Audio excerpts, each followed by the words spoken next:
Hello, good morning gentleman. और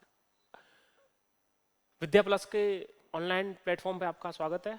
और Indian polity पढ़ा रहा हूँ मैं आपको। और इंडियन पॉलिटी में नेक्स्ट स्टार्ट करते हैं, आपको एक नई चीज़ और पढ़ाते हैं।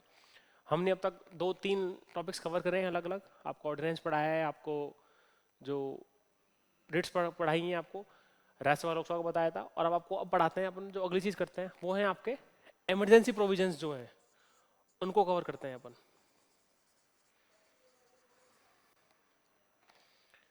कि इमरजेंसी प्रोविजंस में क्या क्या आएगा, कैसे कैसे क्या क्या चलता है, पूरा सब कुछ, है ना।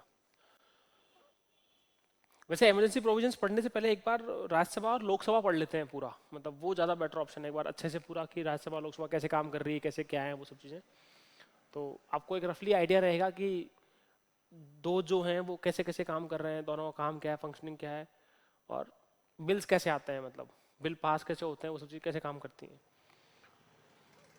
तो देखो, आपको बेसिक सी बात पता है कि आपका सबसे मेन जो है वो प्रेसिडेंट है आपके यहाँ। और उसके बाद सारी चीज़ें स्टार्ट होती हैं धीरे धीरे। तो स्टार्ट करते हैं, आपको प्रेसिडेंट से स्टार्ट करते हैं, कि प्रेसिडेंट के बारे में पढ़ते हैं पूरा, कि प्रेसिडेंट कैसे इलेक्ट होते हैं, इलेक्शन वगैरह वो सब इंपॉर्टेंट है सबसे। तो देखो, अगर प्रेसिडेंट की बात करें अपन, अगर प्रेसिडेंट आपको पढ़ाया जाए तो प्रेसिडेंट का सिंपल सा है कि इसके लिए क्वालिफिकेशन क्या क्या है प्रेसिडेंट बनने के लिए। 35 से ऊपर एज होनी चाहिए, 35 ईयर्स, ये आपकी एज है। आपका सिटीजन ऑफ इंडिया होना चाहिए, कोई भी बाहर का नागरिक नहीं बन सकता। उसके बाद सिटीजनशिप होनी चाहिए। और उसके अलावा he is qualified to be a member of parliament, वो मेंबर ऑफ पार्लियामेंट बन सकता है, मतलब उसके लिए क्वालिफिकेशन होनी चाहिए उसके अंदर ना। ये बिल्कुल सिंपल सी बातें हैं जो चीज़ आती हैं। अब देखो, जो सवाल उठता है ना राष्ट्रपति का, राष्ट्रपति जो है वो आपके फर्स्ट पर्सन है कंट्री के, देश के पहले पर्सन होते हैं आपके। और राष्ट्रपति के इलेक्शन से क्वेश्चन उठता है हमेशा, जो क्वेश्चन उठता है ना वो इलेक्शन से उठता है हमेशा, कि उनके इलेक्शन के बारे में जो सवाल उठता है। तो अब बात करते हैं उसके इलेक्शन की, राष्ट्रपति का इलेक्शन कौन कौन वोट देता है और कैसे कैसे होता है, कौन क्या है। तो सबसे इंपॉर्टेंट चीज़, तो प्रेसिडेंट का जो इलेक्शन है,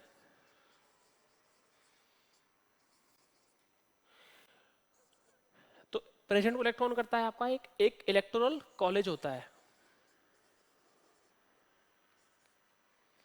इलेक्टोरल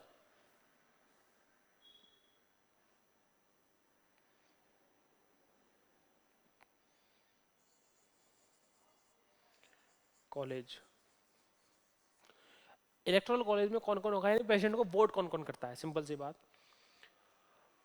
तो इलेक्शन को, प्रेसिडेंट के इलेक्शन में वोट करेंगे आपके,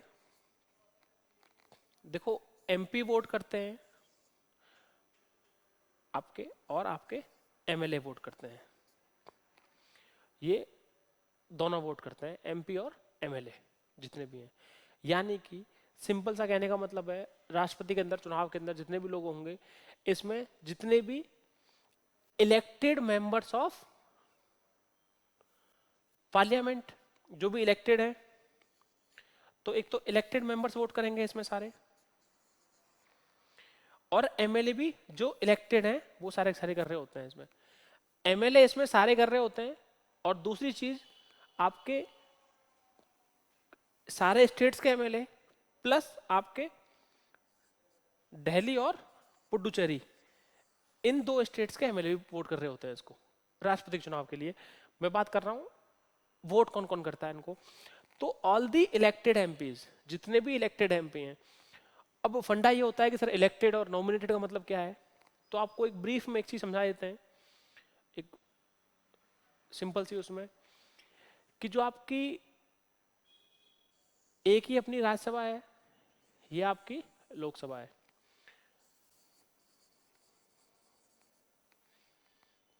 राज्य, और ये आपकी लोकसभा, ये राज्यसभा। देखो, राज्यसभा के अंदर टोटल जो मेंबरशिप है वो है अभी 250 है। तो 250 में से जो आज की डेट में है वो हैं आपके 12 जो हैं वो नॉमिनेटेड हैं, 12 लोग नॉमिनेटेड हैं, 12। और बाकी 238 जो हैं वो इलेक्टेड है। इलेक्टेड है। देखो इलेक्टेड का मतलब है कि राज्यसभा के अंदर जो चुन के आते हैं लोग, टोटल 250 मेंबर्स हैं आज की डेट में, उनमें से 238 तो चुन के आएंगे, उनमें वोटिंग होती है। और वोट कौन करता है इनके लिए? एमएलए वोट करते हैं। मैंने आपको बताया हुआ है पहले कि एमएलए वोट करते हैं राज्यसभा के चुनाव के लिए। राज्यसभा के चुनाव में एमएलए वोट करते हैं। 1/3 सीट होती है, 1/3 हर 2 साल में रिटायर्ड होते हैं, वो सब चीज़ें पूरी। और सेम चीज़ लोकसभा जो है, लोकसभा के अंदर 545 है अभी आज की डेट में जो मेंबर्स हैं। जैसे 2019 का जो चुनाव हुआ उसमें 545 हुआ करती है स्ट्रेंथ। इनमें से 2 मेंबर्स आपके एंग्लो इंडियन थे और जो कि नॉमिनेटेड थे। 2 आपके नॉमिनेटेड थे। तो 543 जो थे वो इलेक्टेड थे। इनमें से -2 कर दें अपन तो 543 जो है ये आपके इलेक्टेड हुआ करते थे जिन पर चुनाव होता था। इसीलिए जब बोला जाता है तो ये बोला जाता है कि आपको 272 सीट चाहिए लोकसभा के लिए। 272 इसका जस्ट हाफ होता है, हाफ प्लस 1, 271 प्लस 1, 0.5 के आसपास आएगा ना। तो इलेक्टेड मेंबर्स इसमें 543 हैं। देखो लेकिन ये प्रोविजन मैं आपको फिर से बता रहा हूँ, ये जो 2 एंग्लो इंडियंस का प्रोविजन है ये अब खत्म कर दिया गया है, अब नहीं है ये प्रोविजन। 2020 में ही एक्ट लेके आई थी गवर्नमेंट, इस साल ये एक्ट लेके आए और उसके थ्रू इसको खत्म कर दिया। अब 2020 में अब नहीं है एंग्लो इंडियंस की जरूरत नहीं पड़ेगी। यानी अब जो है आज की डेट में लोकसभा के अंदर 543 प्रेजेंट स्ट्रेंथ है इसकी लोकसभा की। तो लोकसभा में अब नॉमिनेटेड नहीं है, सिर्फ राज्यसभा के अंदर नॉमिनेटेड है।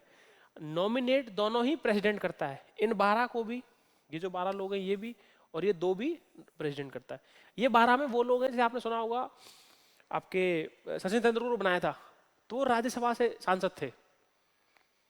आपकी रेखा है तो वो आर्ट से, स्पोर्ट्स से, सोशल सर्विस, अलग अलग कल्चर के उनके उसी को बनाया जाता है। तो टोटल 12 और 2 14 लोग नॉमिनेटेड हुआ करते थे पार्लियामेंट के अंदर, हुआ करते थे। अभी सिर्फ 12 ही हैं।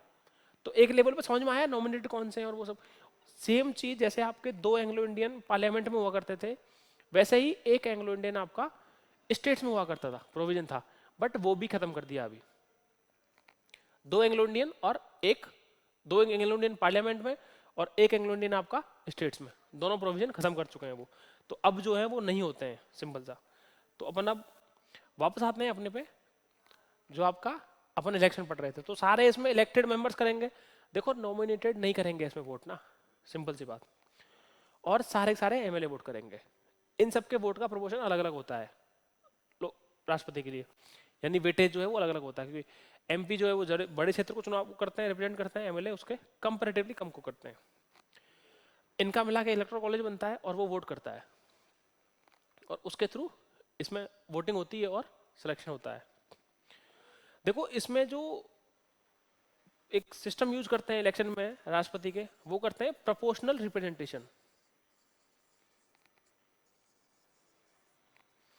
प्रोपोर्शनल रिप्रेजेंटेशन सिंपल सा मतलब क्या है कि इसमें डायरेक्ट इलेक्शन नहीं कर रहे हम, मतलब लोग नहीं चुन रहे, लोगों ने एमपी को चुना है, वो एमपी राष्ट्रपति को चुन रहा है।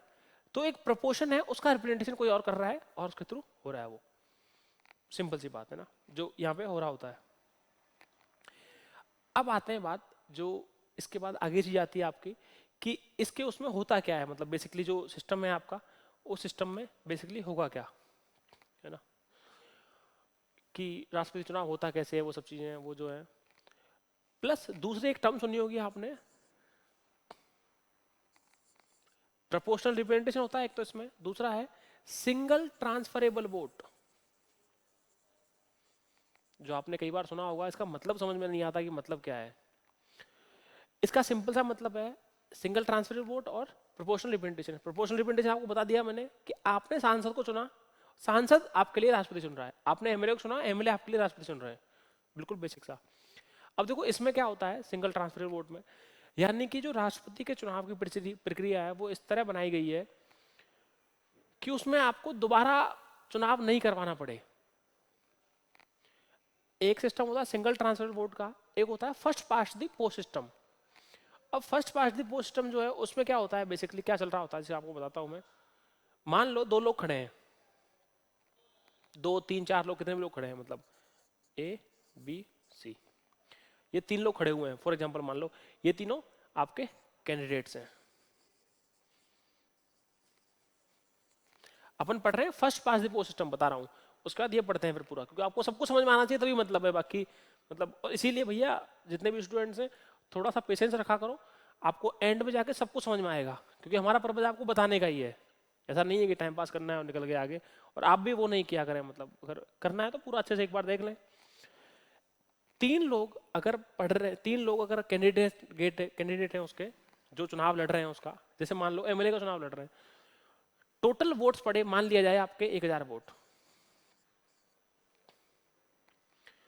तो इसमें क्या होता है कि जिस किसी को भी ज्यादा वोट मिलेंगे, टोटल मान लो 1000 वोट पड़े फॉर एग्जांपल, तो जिस किसी को भी ज्यादा वोट मिलेंगे वो जीत जाएगा। फॉर एग्जांपल मान लें इसको 300 मिले, मान लिया जाए इसको आपके 400 मिले, इसको 300 मिलेंगे, तो ये आपका जीत गया। यानी कि पहले कौन पहुंचा, सिंपल सी बात, इसमें 50% तो नहीं हुआ, 50% नहीं है ना इसमें। या ऐसा भी हो सकता था इसमें कि इनको 350 मिलते, इसको और भी कम हो जाते हैं इसके, इसे 300 रह जाते, वो कुछ भी हो सकता है। तो ये सिस्टम जो होता है ना, जो अपन ने ये वाला सिस्टम पढ़ा, ये है आपका फर्स्ट पास्ट दी पोस्ट सिस्टम, फर्स्ट पास्ट दी पोस्ट।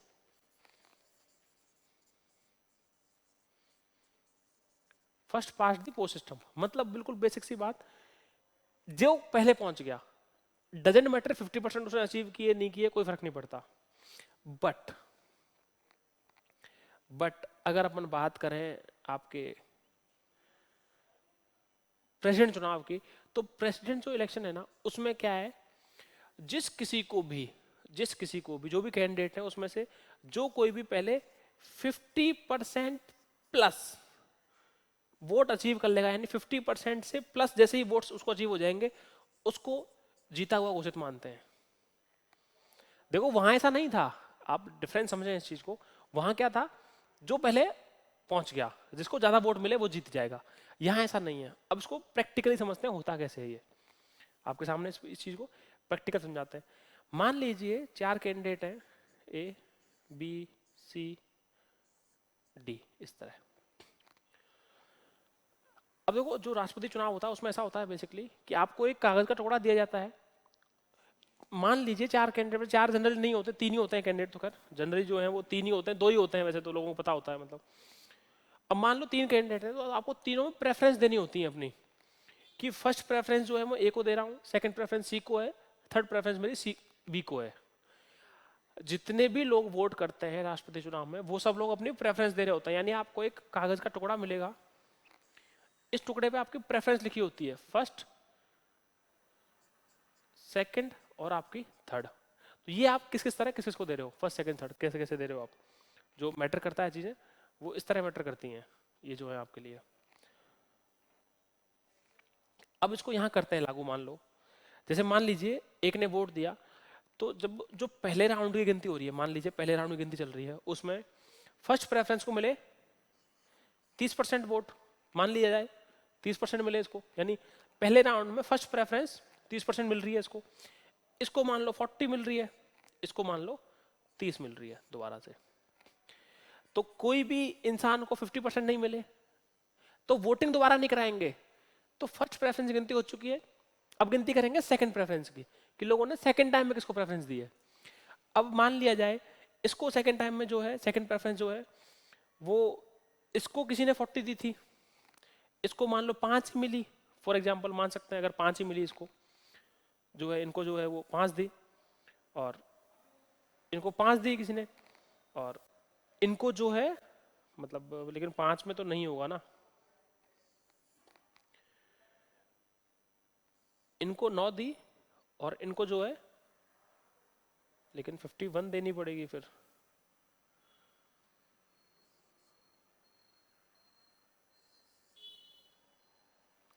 पर ये कि सेकंड राउंड में जीत जाएगा कोई भी, क्योंकि अगर ऐसा करेंगे तो यहाँ 40 टू 43 करना पड़ेगा, मतलब हो गए ना 100%, हाँ 100% वोट हो गए, तो ऐसा हो जाएगा। अब इनको अगर आप काउंट करोगे बी को कितने मिले, तो बी को यहाँ भी नहीं मिले, यहाँ भी नहीं मिले, यहाँ भी नहीं मिले, लेकिन यहाँ होते ही दोनों में जो है जीत गया, ये ज़्यादा वोट्स को मिल रहे हैं। तो इसका सिंपल सा देखो फंडा क्या है, जनरली जो हो रहा होता है ना वो ये हो रहा होता है कि मैं आपको बताऊं सिंपल सी बात, कि फर्स्ट राउंड में मान लो अगर कोई नहीं जीता तो सेकेंड राउंड की काउंटिंग होती है, इसको 40 मिले थे, सेकेंड राउंड काउंटिंग होगी, सेकेंड राउंड मान लो इसको 20 मिले, इसको 30 मिले मान लो, और इसको 50 मिले। तो जैसे ही, अब ये तो टोटल वोट्स है, लेकिन जैसे गिनती चालू होती है तो इसको 50% पहुंचने के लिए सिर्फ 10 की जरूरत है। जैसे ही इसको 10% वोट मिलेंगे ये जीत जाएगा। तो जिस किसी को भी पहले 50% प्लस वोट पूरे होते हैं उसके, वो जीत जाता है। समझ पाए आप बात को? तो ये होता है सिस्टम, मतलब ये सिस्टम तो ऐसा क्यों रखा गया, अगर मान लीजिए कभी ऐसा हुआ कि एक किसी को भी 50% वोट नहीं मिले, यानी यहां हमारा 50% जो कंसेप्ट है ना, ये सिंपल सा मतलब क्या है कि जो राष्ट्रपति है ना उसको कम से कम उसके वोट देने वालों में आधे से ज्यादा लोग तो चाहते हो। जो यहाँ कंसेप्ट लाया गया है ना, ये जो सिंगल ट्रांसफर वोट का मतलब लाया गया, यानी वोट तो एक ही डाला उन्होंने, लेकिन वो ट्रांसफर हो रहा है। अब वो वोट जो एक वोट था वो एक वोट को ट्रांसफर कर रहे हैं अब, कि पहले उसको प्रेफरेंस देखी गई उसकी एक, फिर दूसरी देखी गई, फिर तीसरी देखी गई, और उसको आगे आगे काम चला रहे हैं अपन, धीरे धीरे देख रहे हैं उसको। यानी राष्ट्रपति चुनाव के अंदर अगर चुनाव हुआ है तो उसमें कोई ना कोई तो जीत कर निकल के आएगा। बिल्कुल सिंपल सी बात आपकी, ऐसा नहीं होगा कि कोई जीते ही नहीं, उसमें जीत कर निकल के आएगा। ये होता है राष्ट्रपति के चुनाव का सिंगल ट्रांसफर वोट का मतलब। और आपको मैंने फर्स्ट पास दी पोस्ट बता दिया था, तो आपको बेसिक लेवल पे वो चीज समझ में आ गई कि उनका मतलब क्या है, कैसे काम कर रहे हैं वो सब चीजें। अब आगे बढ़ते हैं, राष्ट्रपति का चुनाव हो गया, अब आते हैं अगली बात पे। इनको चुन लिया गया और इनको, अच्छा राष्ट्रपति को ओथ कौन दिलवाता है?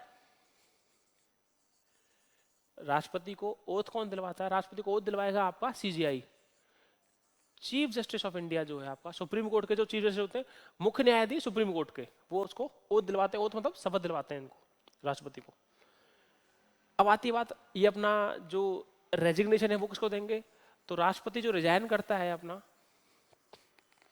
या राष्ट्रपति जो है वो रेजिग्नेशन देते हैं, वो अपना देते हैं आपके वाइस प्रेसिडेंट को, और वाइस प्रेसिडेंट प्रेसिडेंट को देता है, दोनों आपस में एक दूसरे को देते हैं। सिंपल यही चलता है। तो ओथ, रेजिग्नेशन वगैरह। अब एक अगली चीज आती है इसमें, अगला जो नेक्स्ट चीज है वो है इनका, जो एक चीज इंपॉर्टेंट है राष्ट्रपति के बारे में, वो है आपका इम्पीचमेंट। कि इम्पीचमेंट कैसे होता है, या राष्ट्रपति को मान लो हटाना है आपको, फॉर एग्जाम्पल ऐसी कंडीशन आ गई है कि राष्ट्रपति को हटाना पड़ रहा है आपको, तो राष्ट्रपति को हटाएंगे कैसे? तो उसके लिए आपके आर्टिकल 61 जो है उसमें एक प्रोविजन दिया हुआ है राष्ट्रपति को हटाने के लिए, 61 में, कि राष्ट्रपति को हटा सकते हैं, बट उसके लिए कंडीशन है, और वो प्रोसेस कैसे होता है पूरा, वो सब चीज एक बार समझते हैं पूरा, एक बार जो पूरी चीजें डिटेल में पढ़ेंगे अभी। तो इम्पीचमेंट जो है उसके लिए जो होगा वो ये होता है,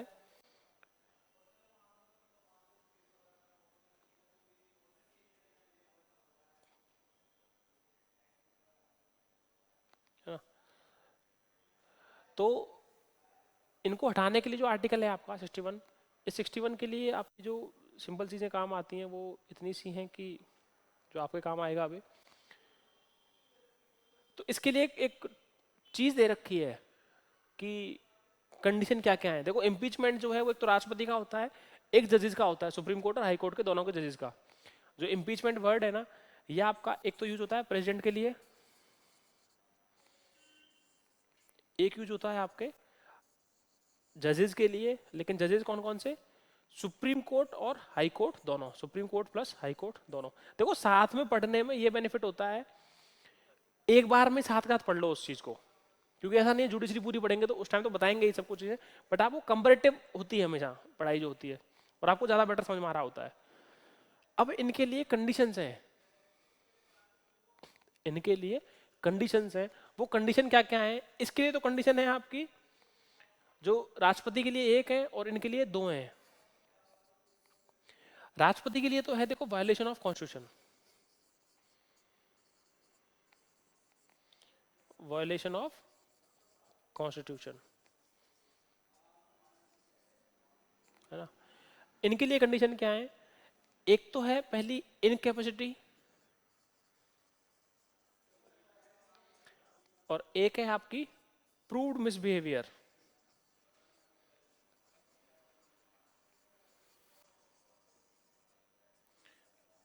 प्रूव्ड मिसबिहेवियर, है ना, सिंपल सी बात। तो राष्ट्रपति के लिए यूज करते हैं, वो करते हैं वॉयलेशन ऑफ कॉन्स्टिट्यूशन। अगर ये प्रूव हो जाता है कि उन्होंने संविधान का वॉयलेशन किया है कोई भी, तो उसके लिए उनके खिलाफ इम्पीचमेंट आ सकता है। अब बात करते हैं कि इम्पीचमेंट मोशन आता कैसे है, वो लागू कैसे होगा, वो सब चीजें जो है।